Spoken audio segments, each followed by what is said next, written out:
current Toastmaster, fellow Toastmasters, and Speechcrafters. Leaving the family nest. Is leaving the family nest harder for children or for parents to let children go? Well, we might find out an answer at the end of my speech. I was 23 years old when I decided to experience the world abroad. I decided to go and live in England. I thought, it can't be too hard. I had 3 years living at student hall, looking after myself. What could be the difference? Perhaps the language. Well, I was one of the best ones in my classroom with English, so how hard can that be? So I had all the confidence to go. However, my parents, they had a different opinion. My mom, she was encouraging, and she said, yeah, you go, girl. Whereas my dad, he was, I really don't want you to see and go. But end of the day, they did let me go. And as I mentioned previously, I lived in England for 8 years. And from there, I came to Australia, which is even further. For many years, I really didn't know how my parents felt, till I actually had my children. They are still little, but you already start thinking about them. How would it be once when they decide to go? I'm not too worried about my little girl. She's got quite sharp elbows, so I think she should be okay. Whereas my old boy, I think he's a little bit like me. He doesn't got the sharp elbows, and he might just think, oh yeah, everything will be nice and good once I get out there. But it's not the case. Well, so I'm not sure who had better experience, or now when I'm reflecting on it, that who was right. If it was for me easy to leave the family nest, or actually my parents to let go. Thank you.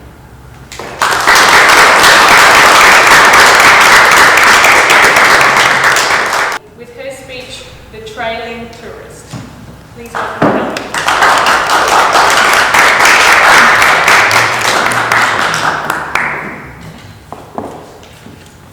Have you ever travelled overseas? Did you travel alone, or did you travel with someone? Well, I did my first overseas travel experience, and I went with my daughter, who came with me, but I went with my sister and my niece, both experienced travellers, and who have travelled everywhere around the world. So that was a pretty big experience for me to travel with them. My niece actually lives over in Canada at the moment, and she met us in LA. So I first found out the first time we got there, after a grueling trip to LA.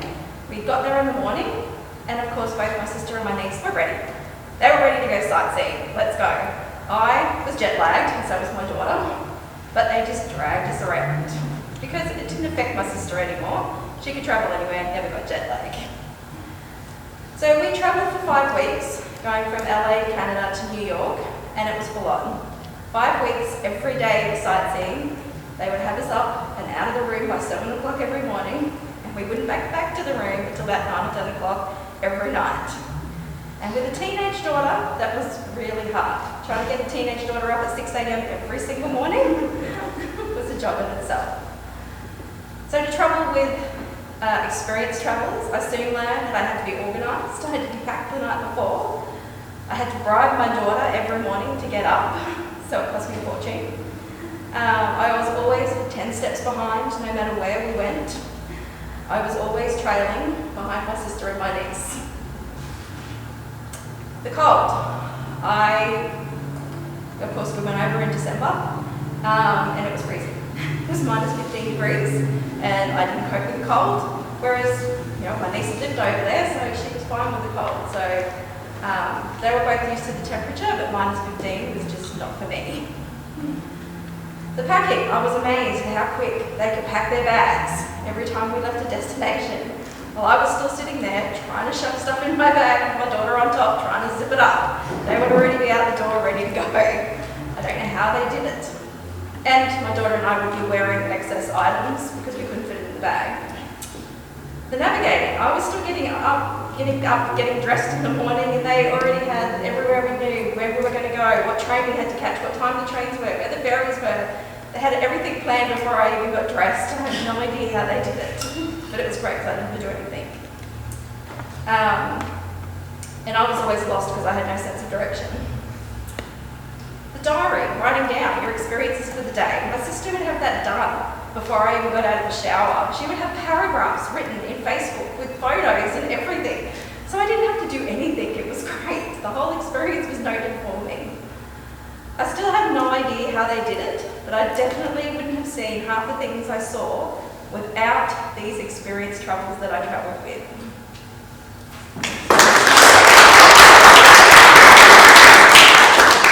With her speech twice as nice.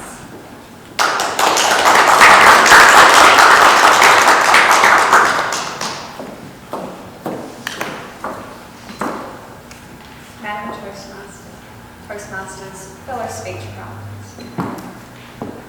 Merry Christmas, I whispered through my tears as I handed my husband the ultrasound photograph. It was Christmas Eve. The photo showed 2 little heartbeats, and I was freaking out. This is not what I had planned. We already had 2 little children. I just started my own business. Try again, they said. You'll have a girl, they said. No one mentioned twins. Oh my goodness, what was I going to do? My very pragmatic husband said, I told you we needed a 7-seat car. These guys are hungry, we should get dinner ready. Oh my goodness. Right, okay. And that's kind of how it went. Every day was me reading books and gathering information and generally freaking out. At 28 weeks pregnant, I was as big as I had been at term with the single babies, and my body decided so too. That's how big you get when your babies are fully grown. You should have them now. So I went into preterm labour at 28 weeks. I went to the Harvey Bay Hospital, where one of the midwives reassured me, it's okay, love, we know how to deliver babies here. This is all very well and good, but do you know how to look after them when they're only 28 weeks gestation? No, we don't. We have to fly them to Brisbane. Right. If these babies are going to Brisbane, they are going in my tummy. Get me a plane, get me out of here. To their credit, they did. So luckily, at midnight, they got me a Royal Flying Doctor's plane and I flew to Brisbane, leaving my husband and my 3-year-old and 1-year-old at home. And they wouldn't let me come back. So I was stuck in Brisbane. Luckily, they didn't arrive, but I was stuck in Brisbane. I am eternally grateful to my mother-in-law because my husband, I'm pretty sure he just threw some clothes in a clothes basket, picked up the kids and moved into his mum's house. And luckily they did. We also had the support of some fantastic kindy teachers, thank you Mrs. Syria, who helped to keep the boys ticking and everything working at home. So, I was terrified that I was going to mix these babies up. How was I going to tell them apart? I thought about, shaving one's head or painting one's fingernails. But as it turned out, one of them pretty much stopped growing. And so it was a really scary time, having scans every other day, checking that this baby wasn't getting bigger. They managed to get through to 35 weeks, which was a huge achievement, and were both born healthy and strong. But one of them was much smaller. He was over a pound lighter, and it turns out I could never have got them mixed up because they just weighed so much different and wore different size clothes. Now it's much harder.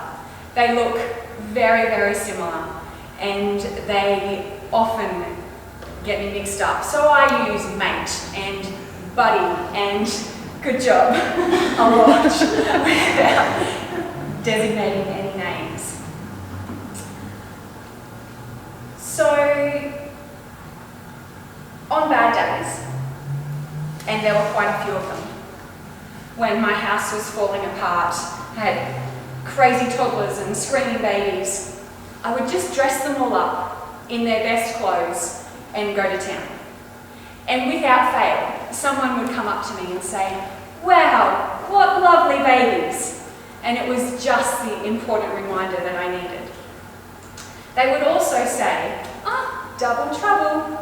And I was always quick to respond, "No, no, twice as nice." They also got up to twice as much mischief together. So the terrible twos at our house was craziness. I remember looking out my kitchen window one day and spotting their babysitter sitting on the grass looking up at the roof. I should point out that their babysitter was our cattle dog, Diesel, who followed them everywhere and always kept them in sight. But the fact that he was looking at the roof concerned me a little. So I went outside and here they were, twins, on the roof. Between the two of them, they had managed to drag an outdoor chair over to the wheelie bin next to the tank and help each other and push each other onto the roof. Get down, boys.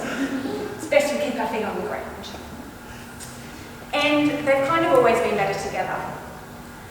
They started prep and the teachers asked me, "Will we split them up?" And I said, "No, I think it's best we keep them together. I think you'll find that Raph, the little one, will be more grounded and organised if he has Felix with him. And I think you'll find that Felix will be braver if he has Raph there to support him." And indeed they were. She came back to me later in the year and said, "You were so right. They are such a great little team." And this year's the first year, they're in year 2, the first year that we've split them up. And it's really interesting to watch them grow and change as they start to move away from each other and form other friendships. Sometimes I think that twins are my life lesson in this is not ours to plan. But I couldn't have planned it better myself. Now I can't wait for Christmas morning. It starts before dawn with a joyful "Merry Christmas, Merry Christmas, Merry Christmas, Merry Christmas." And we all pile into our Pajero and drive down to Grandma and Granddad's to share our beautifully messy, crazy family with everyone.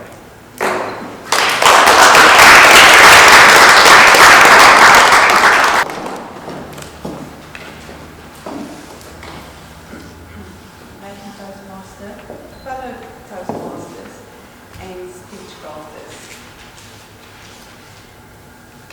The most difficult part of immigration is leaving your family behind. I can remember that morning at the airport at 6 a.m. So many family and friends gathered to come and say goodbye. So many tears. That morning. I can remember getting on the plane, looking down onto the runway and onto the building where everybody was standing. And I had so many thoughts going through my head thinking, is this the right decision? Have we made the right decision to leave everybody behind? When are we going to see them again? I knew at that stage that none of our family were intending to immigrate. So that distance between us would always be there. Celebrating birthdays, Christmas, was very difficult.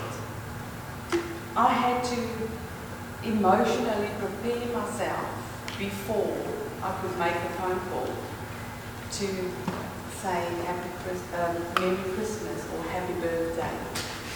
It was difficult. It still is. Our first visit back after 2 years, it was so good to see our family. It was so good to see the friends. It was just, it was like we were home again. Then 4 weeks went by and it was time to say goodbye. And all that emotions came back that we had 2 years ago. Got back home, it was like starting all over again. You've kind of settled in, you've said your goodbyes, you've been away for 2 years, you've been back for that first visit, and you get all that emotions again. Back home, it's building up to make a phone call. You can't just pick up the phone and say, how are you? Because of the emotions. You don't want your family to know how hard it is for you on this side. And everybody says, it's only the first 2 years it gets better. Well, it's been 23 years since we've immigrated, and it's just as hard as what it was that first day.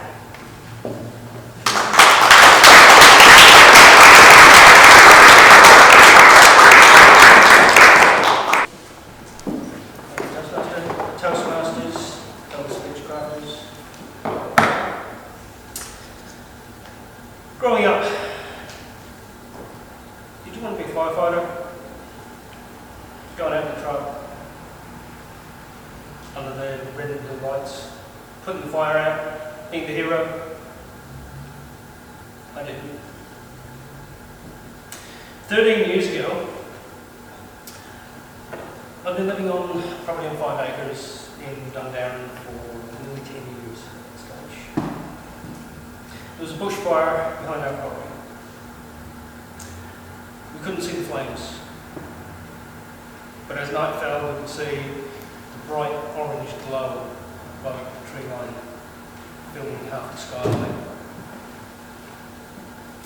It was then that I noticed red and blue flashing lights out in front of the property. I thought, well, we're in danger here. But no, it was the local rural fire brigade.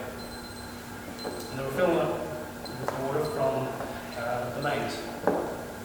So I went out and checked if we were in danger or if there was anything I could do to help. I was assured no to both of those, that they had everything under control. That assurance was enough for me and my family to sleep soundly that night. But I started thinking, these people are out there putting their lives on the line and dedicating their time and energy to protecting their community. A few months later, the brigade had an open day. I went along to have a look at the brigade, at their facilities, and to ask what sort of commitment there was. I was working full time with a young family, so I didn't have a lot of spare time. I was told we meet every second Sunday. We have a meeting, we train every second Sunday, and we have a general meeting once a month. And call outs as required.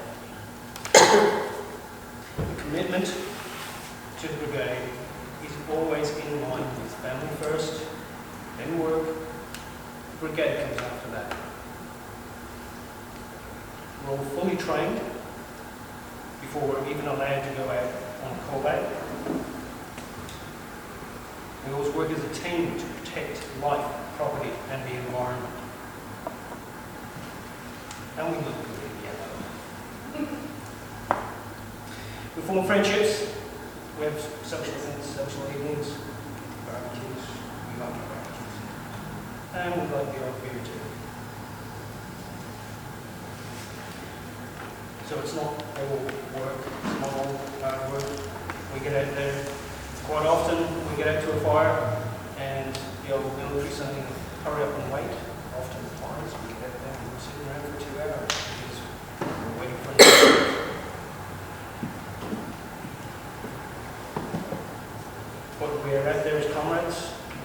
fighting for that same goal, to protect life, property and the environment.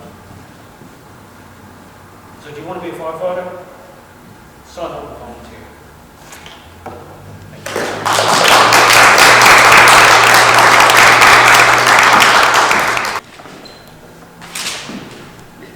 Thank you.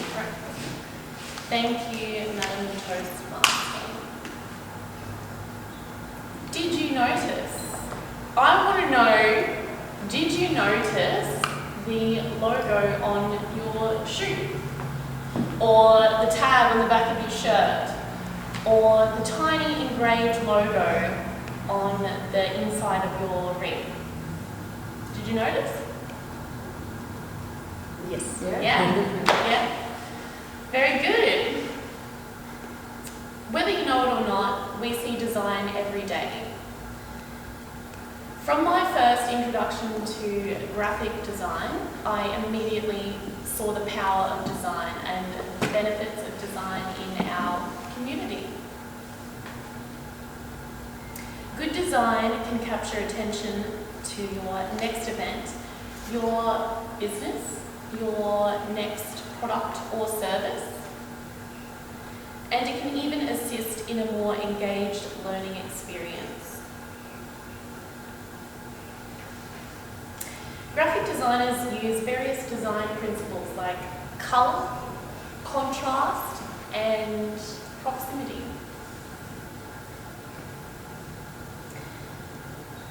Good design is also determined by consistency. If we are exposed to a brand touchpoint more than once, we become familiar with the brand and we can develop a friendship or liking with the brand. We will start to remember the logo, the colours, and the tone of voice of the brand.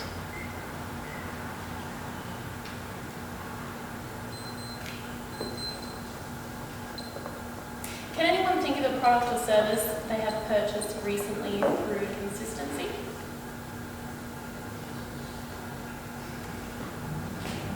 How about you, Madam Toastmaster? Nothing? That's okay, I can think of something. Toastmasters! So I just wanted to touch on the power of design through the Toastmasters logo. So I was first invited to come to Toastmasters by the beautiful April, and I noticed the consistency of the brand. So the colours, the logo, the slogan, where leaders are made, and I saw the power in that, and it communicated directly to me. So I enjoyed that experience, and although it took me a while to take that step and actually commit into and register to this course because of my fear, which I think you can relate to. But I saw the power in the design there, and I saw the benefits that this course could bring to me through the design elements. So next time you're walking down the street or engaging with a shop, check out the design. Do you like it? Do you enjoy it? And maybe it will sway your purchase decisions. Thank you.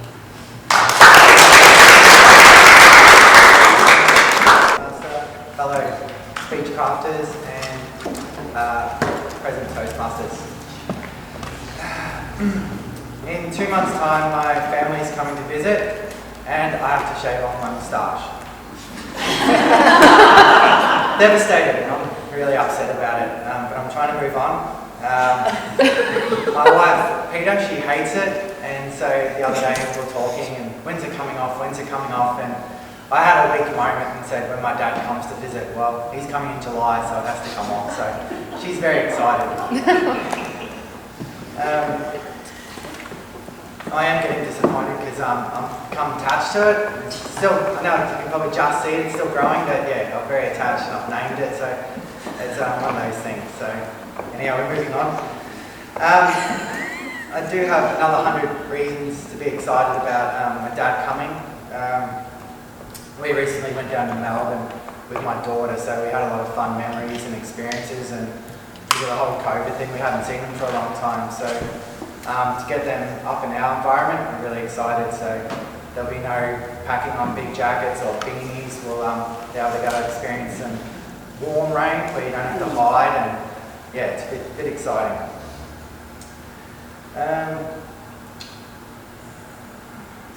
Yeah, I'm also looking to really promote Bundaberg to them and hope that they might move up here to be closer to their granddaughter, so I don't think it'll be hard to do. We don't have to prepare for 4 seasons in Bundaberg, so that's a big positive.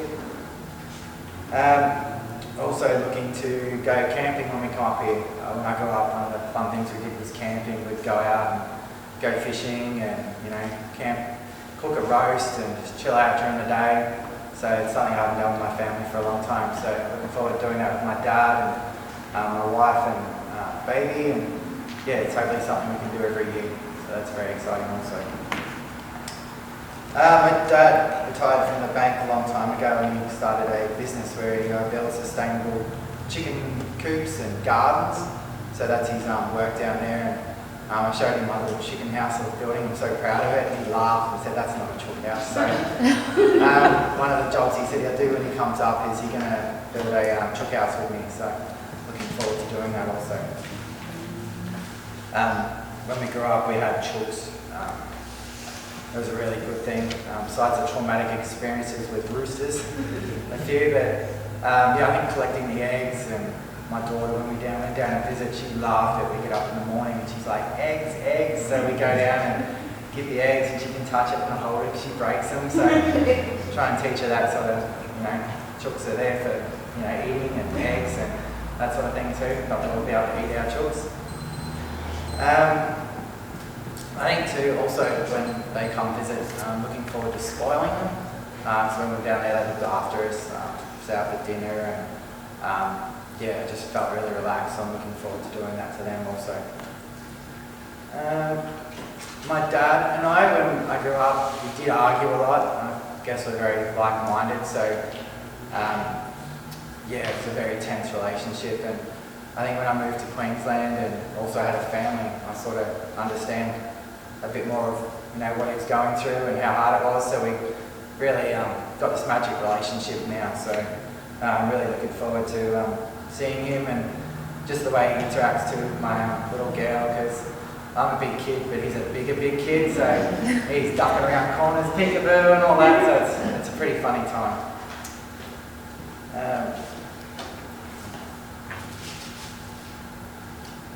And also it goes with that, when Dad does something, whether it's with my daughter or me, Mum tends to do the same, so she won't be coming up this time, but I dare say she will be later on in the year. So just so everybody knows, I am okay with the mo coming off, and I've come to grips that when Dad goes back home, I can grow it again.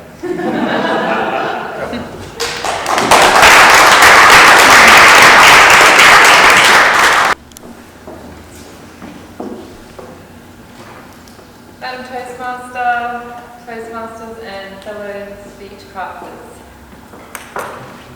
A little bit of gratitude goes a long way. That's something my mum used to say to me, and now it's ingrained in me. What are you grateful for? Gratitude. It's often a word we talk about and hear, but is it something that you practice? Write down 3 things you're grateful for every day. I'm sure you've pondered the thought of doing that, or perhaps you do that. An easy way to realise what you're grateful for is imagining what you'd miss out on if it was taken away. My godfather said to me recently, "It's easy to be grateful, but it's also easy to forget to be grateful." I tend to agree. So making time to have a discussion with yourself about what you're grateful for can be life-changing. When I lived in India, I soon realised what I was grateful for, because what I missed in Australia became apparent to me. There's that saying, you don't know what you've got till it's gone. So it's true, isn't it? In India, I miss seeing the stars and moon at night, because that's something I practice here every day. it was so cloudy there and there was a lot of pollution. So when I did see a star on the 22nd of November, which was a few weeks after I started living there, I remember being so excited I was even jumping around like a small child. There's a star, there's a star. I miss going for a walk outside without the fear of getting run over by a motorbike or walking into a cow. I miss running hot water and a washing machine, although I did develop some guns from thumping clothes on a rock to spin them dry. The good news is you don't have to travel or live overseas to go without an experience to have a sense of gratitude. One day a few years ago, I thought I would try and identify 100 things I was grateful for. Not 3, not 10, 100. So I got out my pen and my paper, I went outside and I wrote down the numbers from 1 to 100.